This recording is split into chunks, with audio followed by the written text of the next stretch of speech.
Voltando aqui, pessoal, muito boa noite. Vou adicionar aqui o Lucas para a gente conversar um pouco. Deixa eu ver se consigo agora. Lucas, eu acho que agora entrou. Vamos ver aqui.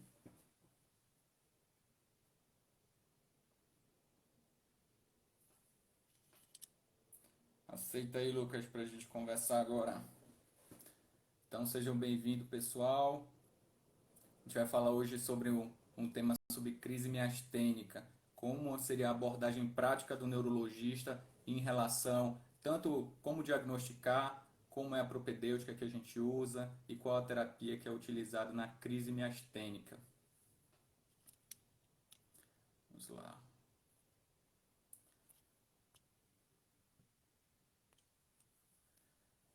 Lucas, aceita aí, Lucas.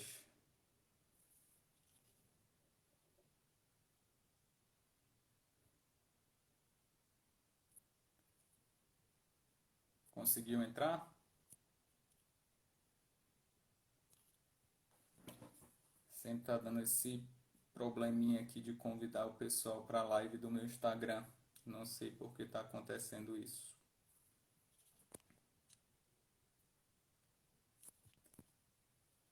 Chegou para você, Lucas?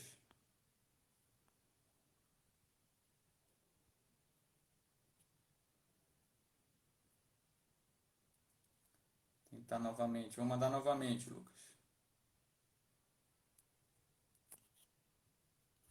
Estranho agora porque as lives aqui com mais de uma pessoa, eles pedem a versão mais recente do Instagram. Lucas, tenta atualizar a versão do Instagram para ver se consegue participar da live. Eu até troquei de celular aqui, porque o meu outro não estava com a versão mais recente. Eu não sei que problema é esse do Instagram. Vê se tu consegue, Lucas.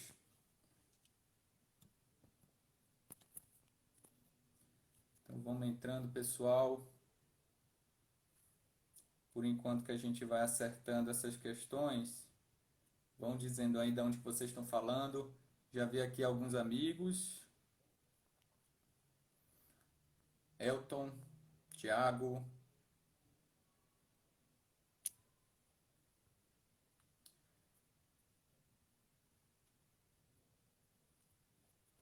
Lucas, deu certo? Vou mandar novamente.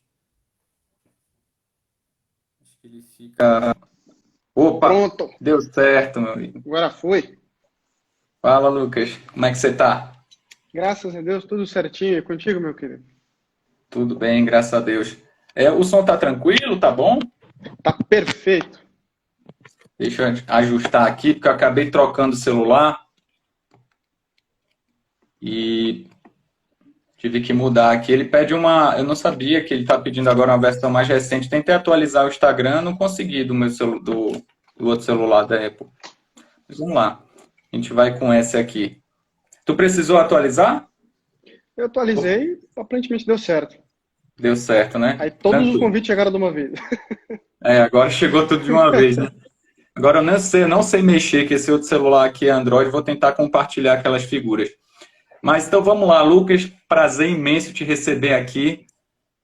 Muito legal. Pessoal, quem não conhece o Lucas, Lucas Michelon, um grande amigo meu, ele fez residência lá no Hospital do Servidor. Então foi mais um colega meu que fez residência comigo que eu estou convidando para a gente conversar um pouco sobre miastenia graves. O Lucas, ele terminou a residência lá no Hospital do Servidor e depois ele fez um fellow, ou seja, uma subespecialização em doenças neuromusculares lá na USP de São Paulo. Certo, Lucas? Certíssimo. Convido a todos experimentar essa subespecialidade que à primeira vista parece ser meio espinhosa, mas é muito bacana, é um universo muito legal. Muita gente tem pouco contato na residência, mas é um mundo bem divertido. Verdade, eu admiro bastante. Neuromuscular, eu gosto também. Apesar da minha área ser neuroimunologia, eu também acho muito legal a abordagem da neuromuscular. São muitas doenças que aborda, né? Então, hoje a gente vai falar de uma só, que não é tão prevalente assim, né, Lucas? mas a gente vai ver que a abordagem que a gente vai fazer diante de um paciente com crise miastênica se assemelha um pouco, por exemplo, numa síndrome de Guillain-Barré, né? Então vai ser interessante também que essa abordagem que a gente vai falar também vai servir para um Guillain-Barré, e então fica ligado aí, pessoal. Então, Lucas, fala para mim, em relação à miastenia graves, inicialmente, né? A gente vai falar sobre a crise miastênica, que é uma das complicações da miastenia graves, mas fala para o pessoal entender qual seria o resumão, assim, da miastenia graves. O que é miastenia graves? Como é que você falaria, assim, resumidamente sobre essa doença? Então vamos lá, André. Primeira coisa, por mais que seja uma doença relativamente rara, basta você encontrar um paciente com miastenia graves para você se embananar todo, né? O paciente, quando chega no plantão, numa crise miastênica, você fala, meu Deus, e agora? Por onde que eu começo? Sempre é um caso emblemático, né? Na residência a gente teve alguns casos, e por isso, bacana esse bate-papo para cá. É uma coisa interessante para o neurologista, é uma coisa interessante para o acadêmico de medicina, para o cara que faz clínica em PS, em emergência, esse conhecimento, né? Eu gosto sempre de conversar a respeito de alguns quadros neurológicos que todo mundo tem que saber, e definitivamente miastenia é um deles, né? Miastenia é uma doença autoimune que vai fazer com que o indivíduo produza autoanticorpos contra estruturas da minha membrana pós-sináptica, né? A mais comum é a produção de anticorpo contra os receptores de acetilcolina, né? Corresponde à grande maioria dos pacientes. Outras estruturas também podem ser afetadas, aí, a saber, os receptores MuSK e LRP4, né, em uma ordem decrescente de incidência, né? Então, são indivíduos que aparentemente não têm problemas e começam a desenvolver essa autoimunidade, e os anticorpos impedem que eu consiga fazer de forma eficaz a transmissão sináptica. Porque na minha membrana pré-sináptica, eu libero as vesículas que contêm acetilcolina, e normalmente essas vesículas se abrem na membrana sináptica e liberam acetilcolina, que vai se conectar a esses receptores de acetilcolina na membrana pós-sináptica, né? Dessa forma, eu consigo propagar o estímulo e fazer com que haja contração muscular. Então, nos indivíduos que têm miastenia graves, o ataque desses autoanticorpos contra os receptores de acetilcolina vai impedir que haja essa sinalização de forma adequada e, portanto, a contração muscular vai ser ineficaz. Característica clínica dos pacientes com miastenia graves, eu vou falar sobre aqui a forma contra os receptores de acetilcolina primeiro. Acaba sendo um quadro que se inicia no olho, a miastenia graves de forma ocular, com uma semiptose, a questão da fatigabilidade é a palavra-chave no quadro, onde eu vou tendo os sintomas ao longo do dia. Caracteristicamente, a história de anamnese típica, né, coisa de prova, é o paciente que acorda bem e ao longo do dia começa a ter uma semiptose, alteração da motricidade ocular, e conforme o tempo passa, o paciente vai generalizar a miastenia e começa a ter sintomas daí apendiculares, bulbares, né?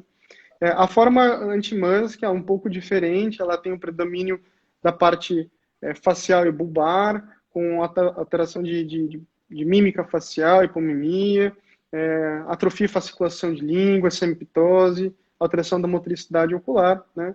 E a forma anti-LRP4 acaba sendo semelhante se aproxima mais da forma anti-acetilcolina, né? Muito bom. Lucas, você consegue, porque como eu troquei de celular, acabou ficando a outra figura. Você consegue compartilhar a imagem, aquela que eu mandei para você, ou não? Deixa eu ver aqui, rapaz, nesse negócio aqui. Eu não manjo nada.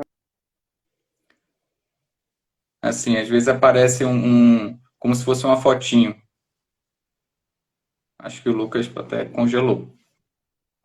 Não, Voltou? André, Não, não então consigo tudo bem. compartilhar aqui. É porque eu sabia mexer no outro telefone, mas agora com esse.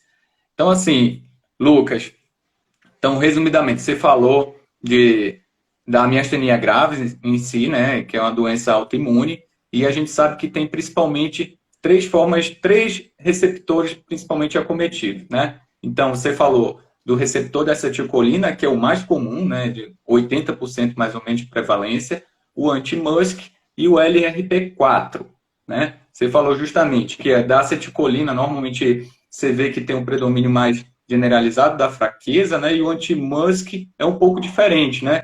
Frisa um pouquinho, Lucas, você acabou de falar do anti-MuSK e a gente vai dizer que na crise miastênica também vai ter uma certa importância em relação a isso, né? O anti-MuSK, ele vai fazer diagnóstico diferencial com algumas doenças do neurônio motor, por exemplo, por causa dessa característica de atrofia mais marcada, né?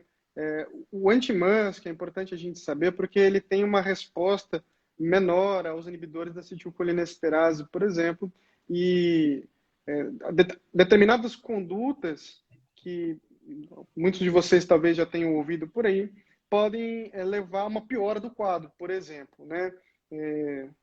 Adiantando aqui, muitos de vocês já devem ter ouvido falar do teste do hidrofone, né?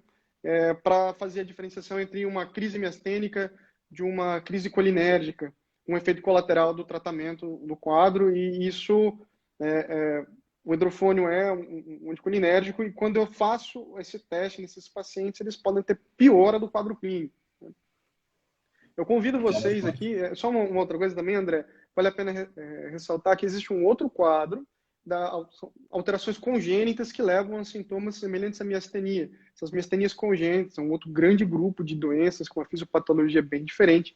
Quem tiver interesse em relação a isso, vou recomendar o Instagram do colega lá do HC, chamado Eduardo Stefan, que estuda bastante isso, sabe dizer com bastante propriedade, publica bem, tem cortes dele aqui, então é bem legal para quem está começando e quer saber um pouquinho mais a respeito disso, esse outro braço de diagnósticos diferenciais aí da Bem miastenia. interessante também, Lucas. Lucas, então, me fala assim, porque paciente com miastenia graves, ele pode ser um paciente até estável, relativamente estável, usando algumas medicações que a gente usa, alguns imunossupressores, mas é um paciente também que tem essa flutuação. E a gente sabe que o paciente pode estar bem e tem alguns desencadeantes que podem piorar o quadro da miastenia graves. E a gente sabe que no pronto-socorro, por exemplo, da crise miastênica que a gente vai abordar mais na frente, pode ser um paciente, primeiro um paciente que a gente já sabe que tem miastenia graves e acaba se apresentando com uma piora da doença em si, ou pode ser a primeira manifestação da doença que se apresenta para você no pronto-socorro. O que você tem a falar, Lucas? Imagina. Justamente. E é esse o terror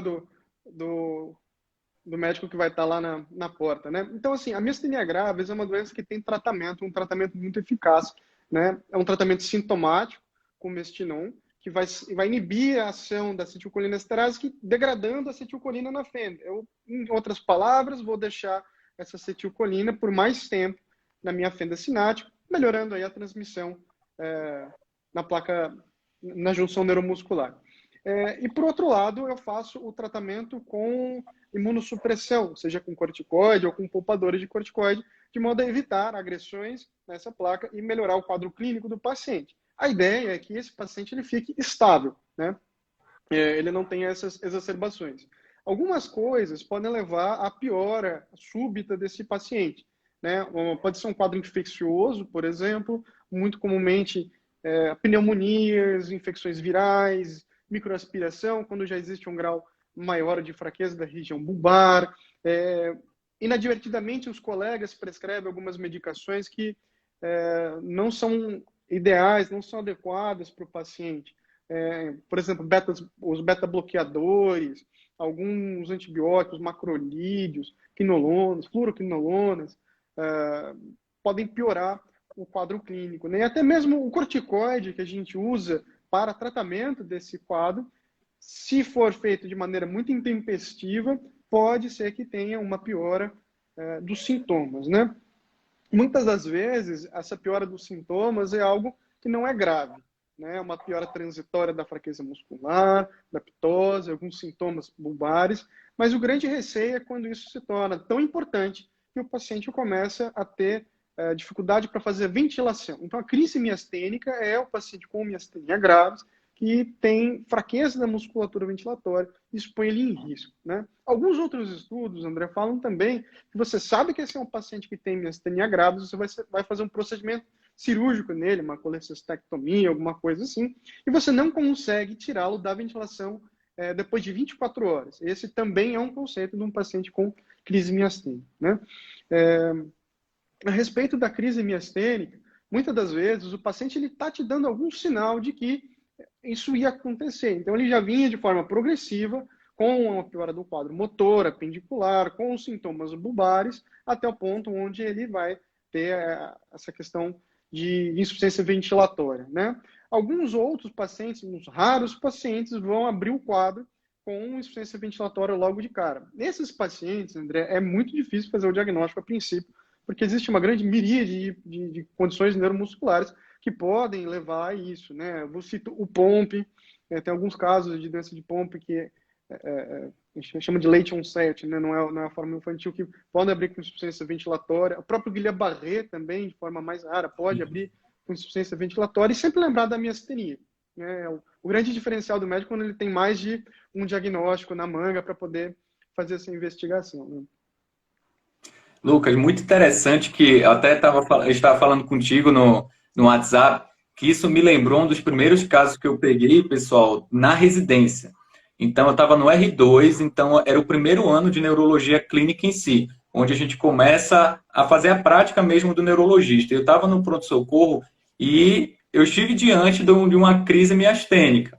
Então, era um paciente jovem, sabe, ele era previamente ígido, então não tinha outra doença que a gente sabia em si, e era um paciente que, no início, foi difícil de eu identificar. Era um paciente que ele se queixava que estava fraco, que estava com a fadiga, tudo, e que ele estava com dificuldade de andar, tinha dificuldade para levantar da cadeira, e que a voz ia ficando um pouco mais anasalada no final do dia. E eu tinha examinado ele no início do plantão, e no final do plantão ele tava pior.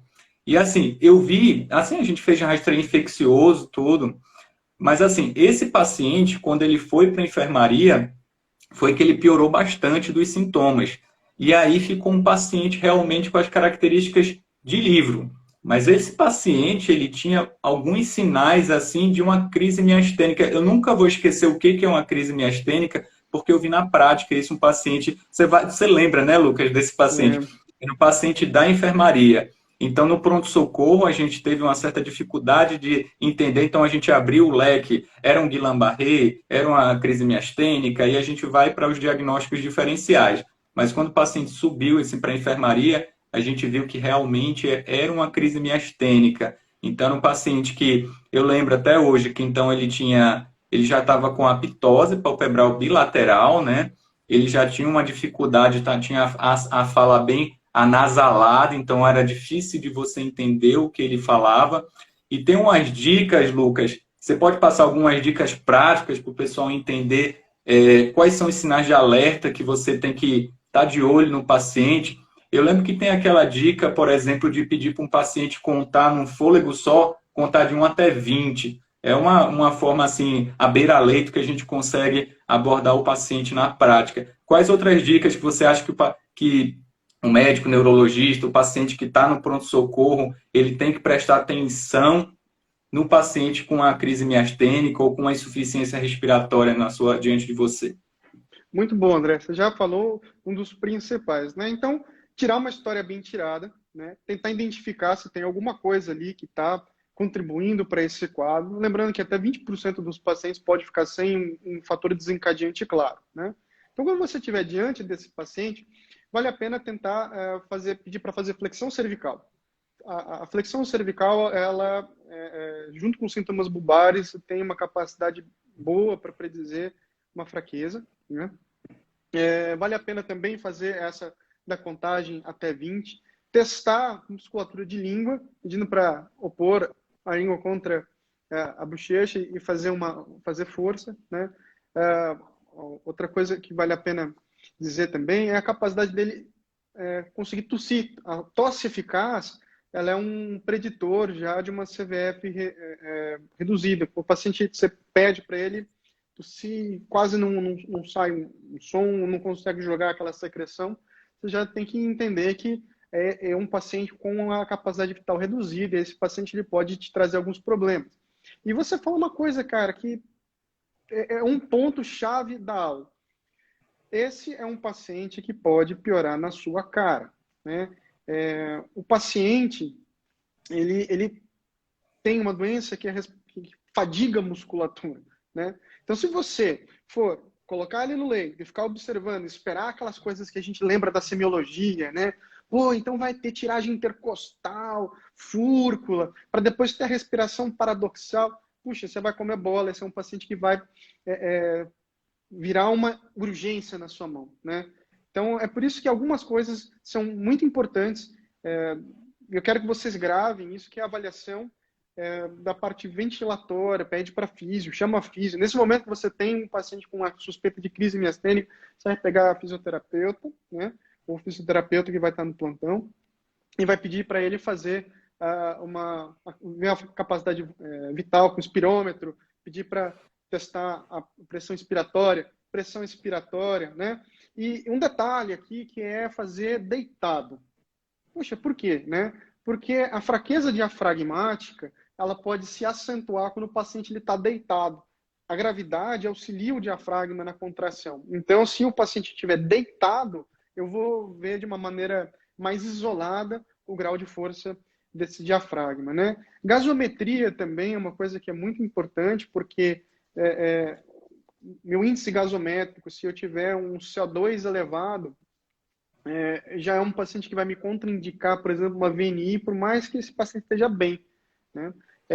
É um paciente que ele pode fadigar a musculatura muito rápido, né? E não ter todos esses sinais, ele não vai passar por todos aqueles sinais típicos que a gente espera de uma fraqueza da musculatura ventilatória, né?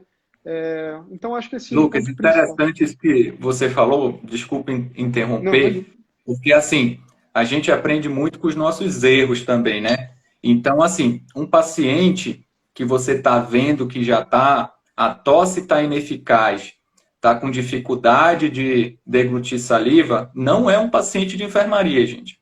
É um paciente que que deveria estar numa UTI. A gente sabe que os serviços públicos, às vezes a superlotação, não é fácil conseguir uma vaga de UTI, não é fácil conseguir uma vaga na urgência, mas a gente tem que sempre se antever com esses sinais, porque o ideal, no mundo ideal que a gente quer, é fazer uma intubação eletiva nesse caso. Mas, assim, os sinais clínicos que a gente consegue ver, por exemplo, na beira-leito, como o Lucas falou, então questão da tosse, paciente que está com tosse ineficaz, está com a cialorreia, não consegue deglutir, está literalmente se afogando na saliva, tem um risco muito sério de broncoaspiração. Essa fraqueza da musculatura cervical, né, Lucas, já indica que essa musculatura bulbar já está fraca também, e que também se o paciente já está com a fraqueza bulbar, provavelmente ele também tem fraqueza da musculatura respiratória. Então, assim, a gente vê também, além da fraqueza respiratória, Lucas, eu acho que também tem quando você vê o paciente usando musculatura acessória, né, fadigando aquela respiração até um ponto de chegar àquela respiração paradoxal, já é o ápice, assim, de uma insuficiência respiratória na sua frente, né, Lucas? Esse é um sinal de alarme para você, né? O paciente com miastenia usando musculatura ventilatória pode ser problema, ele pode evoluir de forma desfavorável, realmente. Mas o que é mais importante para vocês é não esperem isso, tá, gente? Não esperem isso. Façam uma avaliação clínica, coleta uma gasometria e já avalia. Primeiro, na gasometria, vai alterar o O2 para depois o CO2, perdão. E quando o CO2 já estiver alterado, esse é um paciente em vias de intubação, né? Lucas, interessante que você falou também um pouco da abordagem multidisciplinar. Imagine se você tem ao seu dispor, depende de onde que você trabalha, mas se você tiver uma físio e uma fono, você vê que você já ajuda, né? A fono normalmente vê muito essa questão de tosse eficaz, da deglutição do paciente, e a físio, através até de uma espirometria beira-leito, a gente consegue fazer aquela regrinha, né, Lucas? A regra 20, 30, 40. Como é aquela regrinha, Lucas? Eu acho que isso vale para o pessoal memorizar também. Seria assim, seriam os critérios de indicação de intubação de um paciente, tá? Então, se você faz esses testes, já antes você consegue prever, olha, esse paciente vai precisar de uma intubação. Fala um pouquinho, Lucas, vocês usam na prática essa regra 20, 30, 40? A gente sabe que não é tão fácil conseguir uma físio, um teste rápido assim, mas me conta um pouco da experiência lá no HC, como é que o pessoal faz. É uma regra muito útil, né? Pode ser aplicada não somente à miastenia, mas também, como o André tinha falado no começo do vídeo, por exemplo, ao Guillain-Barré, né? Você tem a capacidade vital com menos de 20 ml, você tem a pressão expiratória com menos de 30 centímetros de água e a pressão expiratória com menos de 40. Então, alterações nesses índices já te indicam que um paciente ele pode precisar dessa intubação, né? O André me contou mais cedo, galera, que ele vai disponibilizar para vocês esses índices, principalmente das drogas, e com essas avaliações ventilatórias para vocês terem sempre no celular para salvar a pele. Você vai falar lá na emergência, puxa, como é que é mesmo? Só entrar no Instagram que vocês vão salvar, eu tenho certeza, para poder ter isso ali, rápido acesso. Então, muito interessante, Lucas. São parâmetros. E aí, você fez aí com o paciente, Lucas, imagina, fez aí e viu que realmente, olha, essa capacidade vital foi menor que 20, a pressão expiratória do paciente foi menor que menos 30 e essa pressão expiratória menor que 40. Você fez esses testes, o que fazer com esse paciente, Lucas? Se o paciente tiver com uma tensão de CO2 no sangue menor do que 45, você pode colocá-lo na ventilação mecânica, no modo BiPAP, né? E tentar poupá-lo da intubação. Por quê? A gente sabe que os pacientes que precisam de intubação, eles permanecem por um período prolongado no CTI. E isso pode trazer problemas outros além da miastenia, né? A neuromiopatia do doente crítico é uma coisa que a gente não quer para esse paciente. Então, ventilação não invasiva é uma coisa super importante que dá para ser tentado. Se o paciente não consegue fazer a ventilação não invasiva por alterações muito importantes da musculatura orofaríngea, ou porque as tensões dos gases no sangue já ficou alterado, prosseguir com intubação eletiva. Não espera você ter uma urgência na sua mão. Você faz um procedimento com calma, com segurança, e já começa a tratar, né? A parte importante é iniciar o tratamento precoce para evitar que essa internação se prolongue, né? O paciente que fica em imobilismo, ele perde massa magra, ventilação mecânica, uso de corticoides, sepse, que é comum nesses pacientes, piora ali a parte ventilatória, a parte da musculatura pendicular. Em termos de funcionalidade, esse paciente ele fica comprometido mais para frente, por vezes não consegue sair da ventilação mecânica. Então, a gente tem que programar as coisas com calma nesses pacientes. Muito bom, Lucas. Pessoal, para quem chegou agora, a gente falou um pouco da miastenia graves, tá? Falamos um pouco o que seria uma crise miastênica. Então, a crise miastênica seria essa piora dos sintomas, piora da fraqueza encontrada no paciente com miastenia grave, caracterizado por uma fraqueza bulbar e fraqueza de musculatura respiratória e que o paciente necessite de ventilação mecânica. Esse, então, seria a definição da crise miastênica. É um paciente com piora do quadro de miastenia, o que vai necessitar de uma ventilação mecânica. Dos desencadeantes que a gente viu, né, Lucas, o principal, ao menos que dizem os artigos, é a infecção. O principal desencadeante é a infecção. E, no caso também, pós-cirúrgico também é muito comum, né, Lucas? E assim, vimos que isso, o paciente também... Até eu tinha visto que alguns até advogam que antes da etimectomia, fazer plasmaférese, que o paciente até pode ir bem, mas a gente vai chegar mais na frente do tratamento. Então, vimos que tem alguns sinais clínicos que temos que sempre estar atentos, tá? Não esperar que o paciente piore na sua frente. Então, a qualquer sinal que o paciente está com tosse ineficaz, com dificuldade de deglutição, se afogando na saliva, fraqueza de musculatura cervical, isso já é indício já que o paciente provavelmente também está com falência de musculatura respiratória. Se você tiver o auxílio de um fisioterapeuta, você pode fazer alguns testes espirométricos à beira-leito e fazer a regra do 20, 30, 40, que seria capacidade vital com menos de 20, a pressão inspiratória menor que 30 e a pressão expiratória menor que 40. São sinais que o paciente precisa de uma ventilação mecânica. Antes, se o paciente tiver condição, dá para tentar a ventilação não invasiva da forma de BiPAP, né? A gente viu até aquele artigo que você me orientou, Lucas, até para ler, é interessante que ele fala da ventilação não invasiva, né? Os pacientes que conseguiram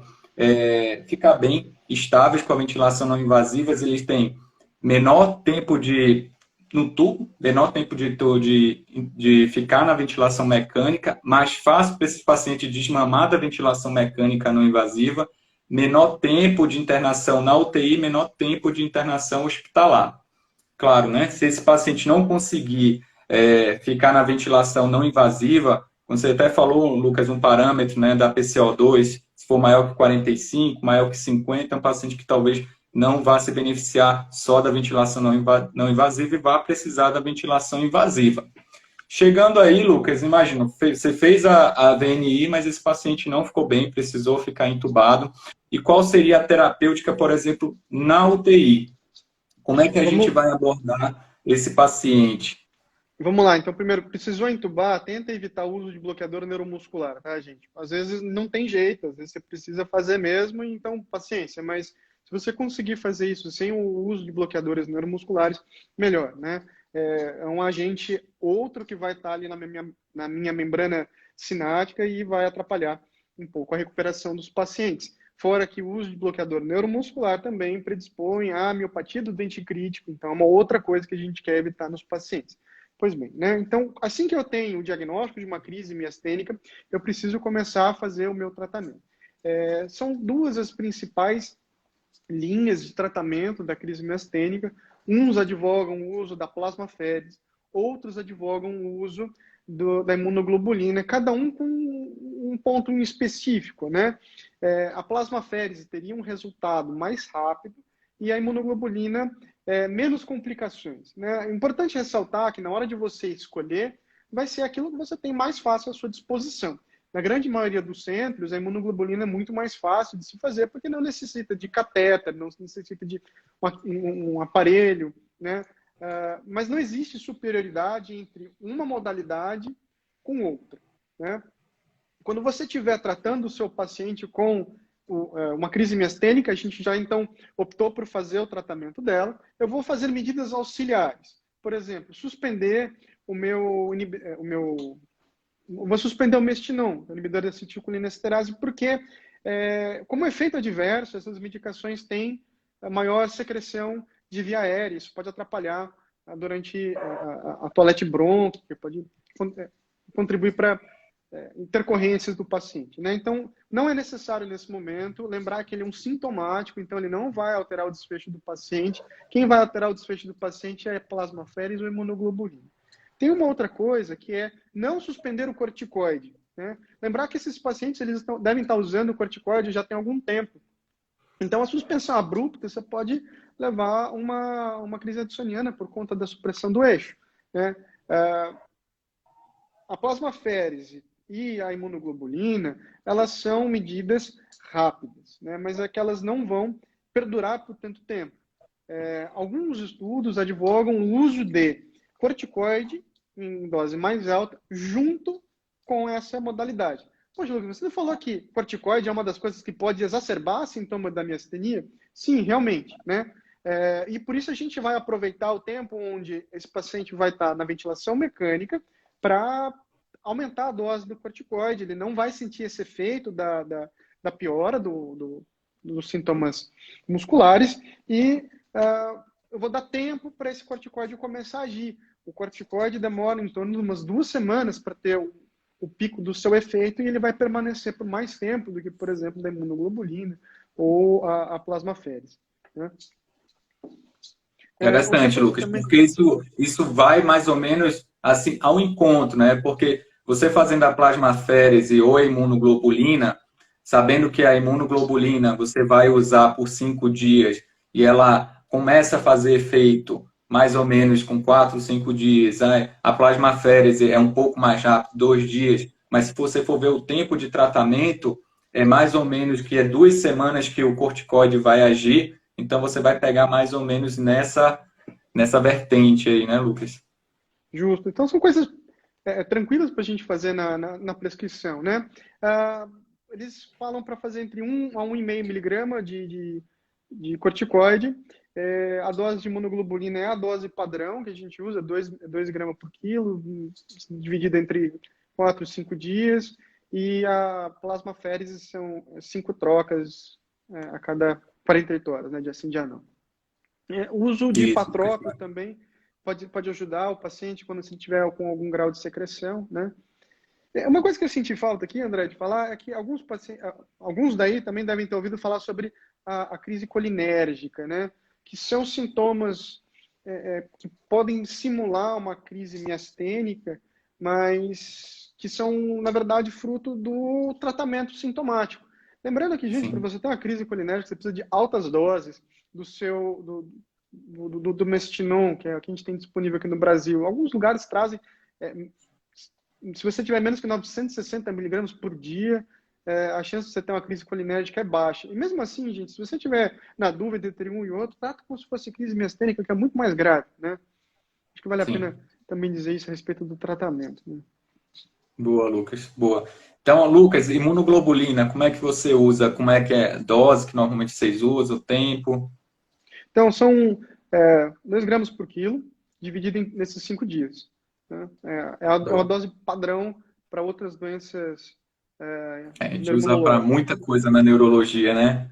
É, 2 Graças a Deus é a gramas, mesma 2 coisa. gramas dividido por 5 dias, que dá mais ou menos 0,4 gramas por quilo, paciente por quilo Por dia. dia. Isso, muito bom. E interessante também, né, Lucas? Às vezes a gente tem que primeiro também, o paciente está para você na UTI, você tem que tratar o que que desencadeou a crise miastênica. Foi uma infecção?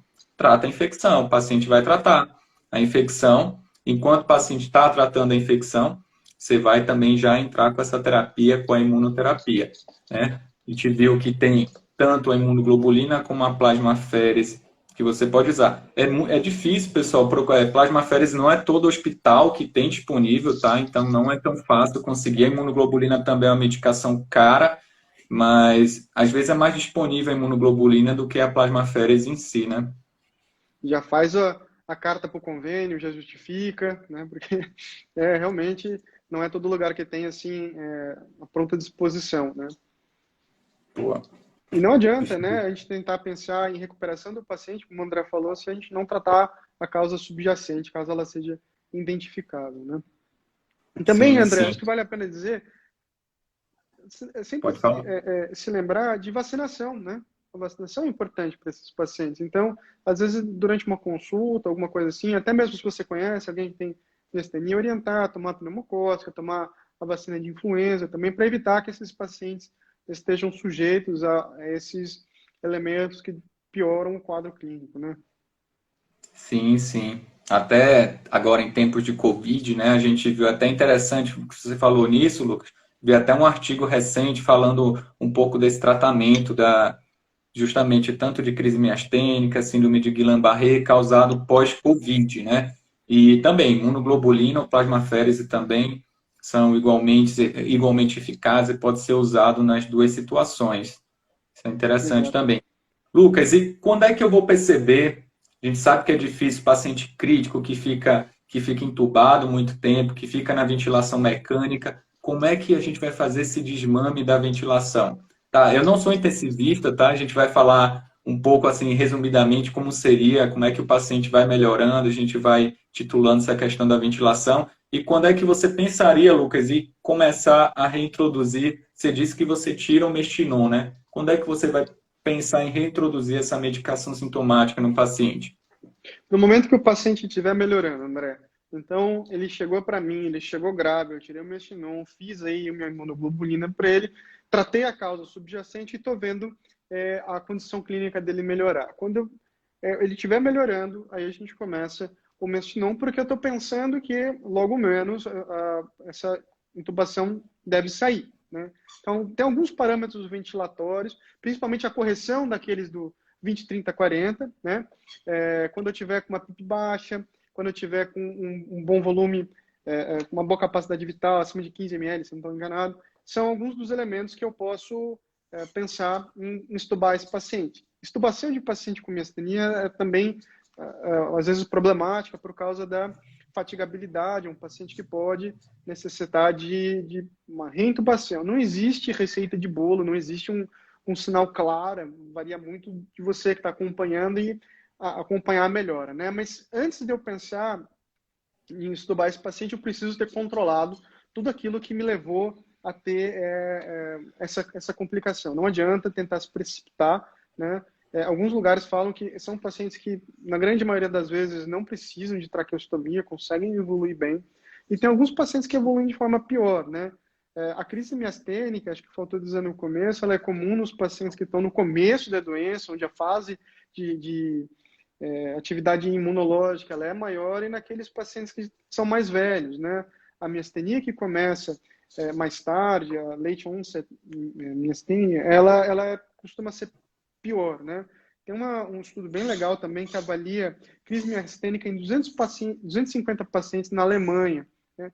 E ele consegue me trazer alguns dados que são bem semelhantes a outras coortes, que justamente grande parte dos pacientes fica bem, outra parte dos pacientes precisa de fazer uma recuperação numa clínica de paciente crônico, né? E uma pequena parcela não consegue sair da ventilação mecânica, né? Então, por mais que você tenha controlado tudo isso, ainda assim pode ser que o paciente tenha dificuldade de conseguir fazer o desmame da ventilação mecânica, André. Por isso a gente tem que evitar de chegar nesse ponto. Lucas, interessante, você puxou já um gatilho aí da questão de quais seriam aqueles fatores de pior prognóstico, né? Você falou, normalmente, são aquelas miastenias que começam tardiamente, né? Pacientes, normalmente, então, eles são mais velhos e alguns pacientes que têm mais comorbidades. Esse mesmo estudo que você citou, né? Ele fala que, normalmente, pacientes que tinham 3 ou mais comorbidades, que tinham miastenia de início mais tardio, são pacientes que eles demoraram mais para sair do tubo, que a internação foi mais prolongada, que teve mais complicações de infecção, não é? Inclusive maior mortalidade, né? Então, alterações cardiológicas, insuficiência cardíaca, pneumopatias crônicas e doenças renais, elas são aí as 3 piores doenças, comorbidades, melhor dizendo, que acompanham os pacientes com miastenia, né? Então, são alguns dos elementos de pior prognóstico. Boa, Lucas. Então, é isso. De desmame da ventilação, são aqueles critérios os critérios que a gente usou na regra 20, 30, 40, que era tudo menor.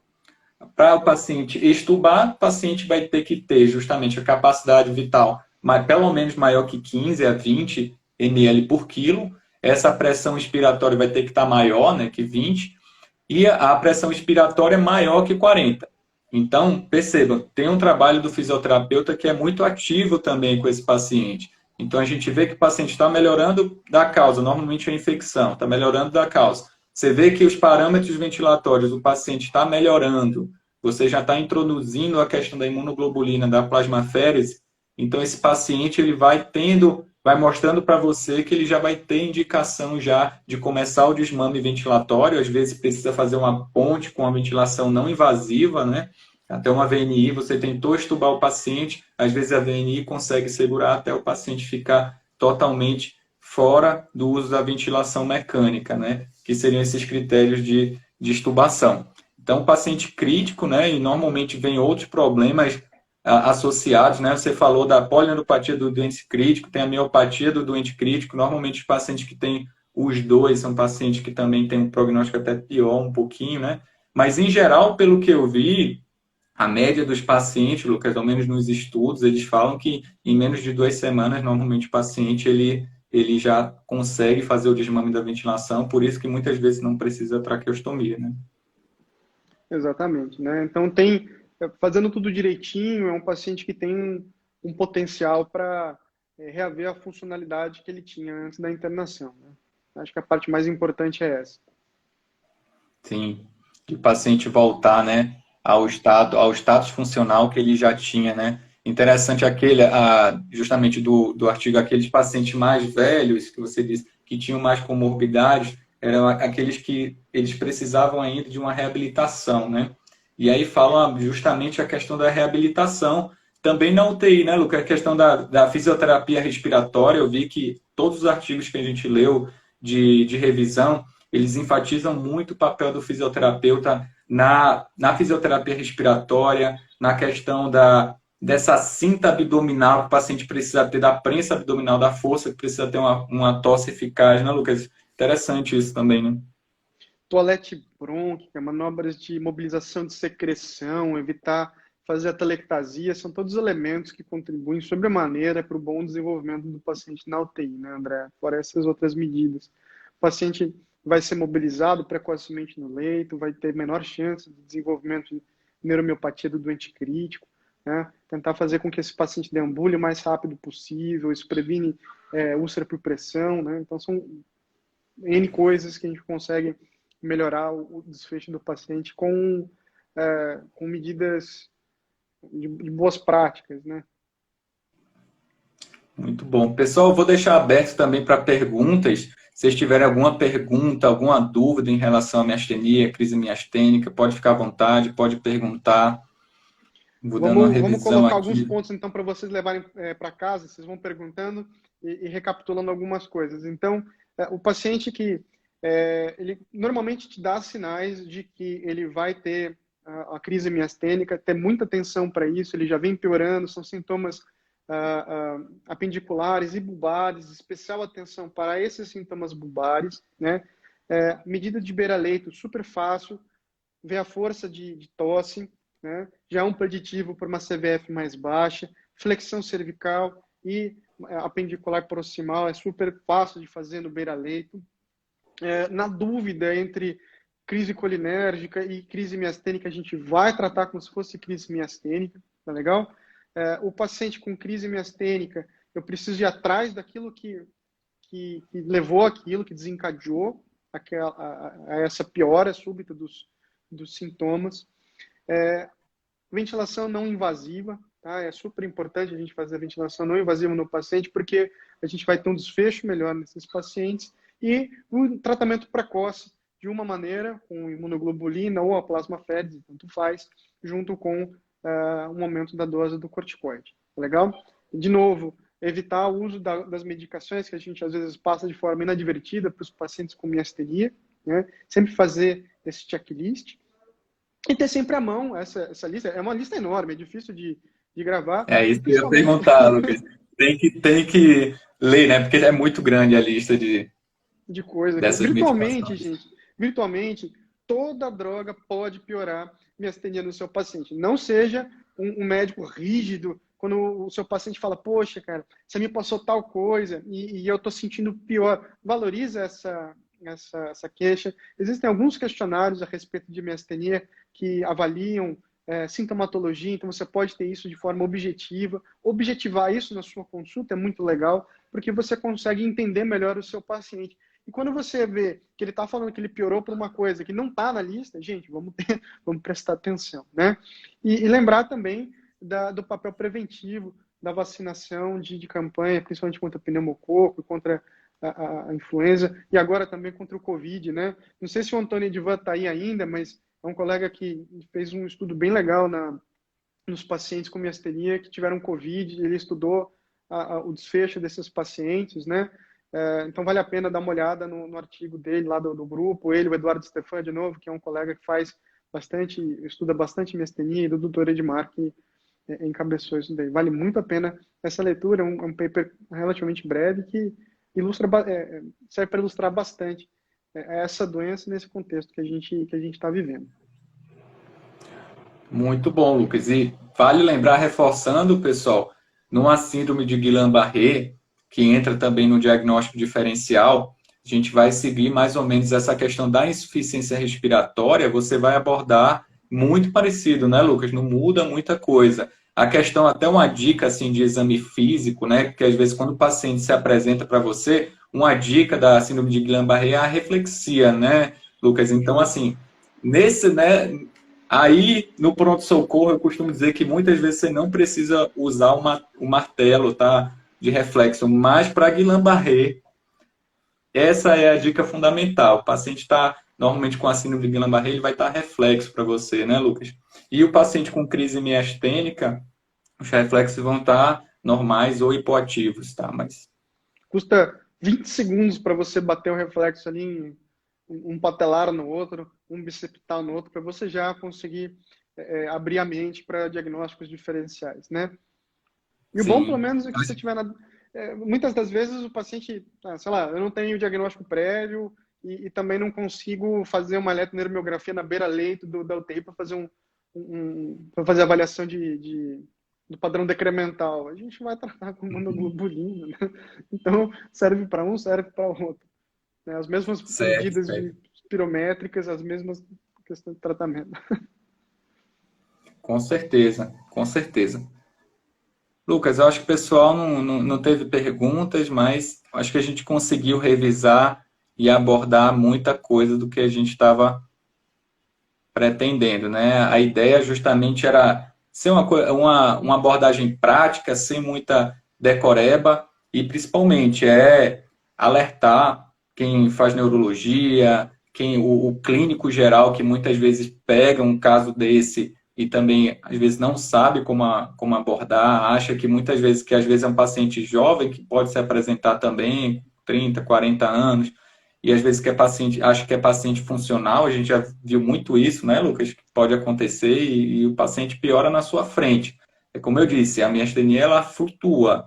Então, essa fatigabilidade flutuante que o paciente tem, você vai ver de manhã o paciente está bem conversando com você e no final do dia ele pode estar mal, está com fraqueza cervical, né? Você costuma ver, Lucas, paciente com dropped head, nesse caso, com Bastante, cabeça André. caída, literalmente? A cabeça caída, sim, não, mas com bastante fraqueza cervical, sim, né? Os pacientes que estão mais graves, quando você vai pede para fazer uma flexão cervical, um 4 menos, 3, né? E você vê que Uhum.